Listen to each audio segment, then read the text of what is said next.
pardon moi ça. Oui, kita ba si. Hotel yi bane. Hotel where ya? You know hotel. Oh, wa be na. Bia come on we go ready. Oh, what that time na go. Oh, wa be na. Wa be na ya follow. Oh, ya me no the hotel. E pa mi no pare boot na moto re. Oh, na bagay luggage mo bago. Okay. Era meu wa. E pa, dá ça. I do. Ouviu tudo? Cabras. Mettez-vous bien ça non? Il y a ça, il y a deux ça. Moi vous bien ça, ben vous devez doyer doit head. Ouviu tudo non? Koyo. E woni onu ta. We be kita wa. Kita wa ro. We yo na wo. O ma eri awe to. O yi are boy na ti ke. O don gbe. Ni I go na wa ye. O ma fa re. Aya kola de mo. Lawa. They go to worry at all. Hi.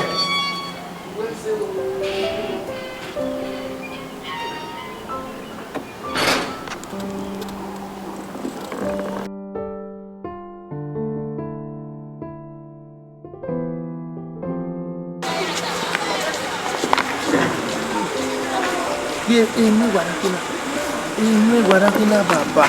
Ye iso na. Ha! Yung na ako kibiba wala. Ama. Yung nanong na yari lewe.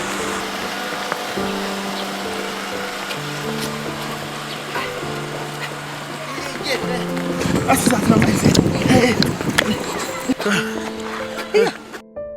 Mais. O bena vosu no yi. Vai. Vosu no. Yeah, what do you the problem is that what do you hospital kid. The doctor know what my way. Yeah, many body know why west side when they buy a jog for my own good. What magic on our society? So when you go, doctor will come myself away or no native join me on a jog babuko. So I say tell her when you normal and was bakara. Or I can go with it. And I've been a jog. Oh, when I jog. Oh, so let go me said yapa. Alright. You want to jog? Yeah. Let's go there. Hey, what's your way? When I joke, what's your way? I don't bow. Sonia. Oh, Sonia, baby. More say international. Village champion. Sonia, baby. Woman, Sonia. Alright. Me maybe you go. Me walk. Me me not bad. See, bros. It's you way. Now in my way to tell about is you.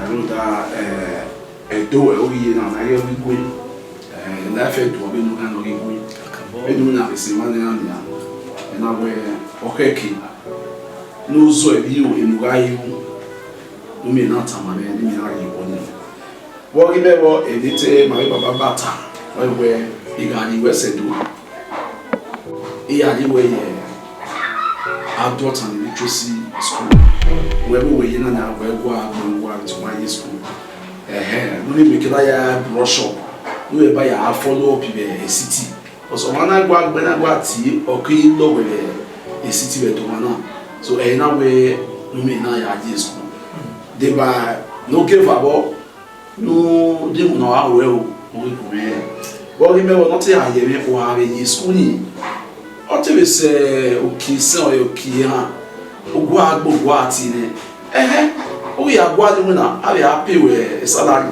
We are only follow up. And now we see when you yes. First and foremost, adult education mutani. Insult in England.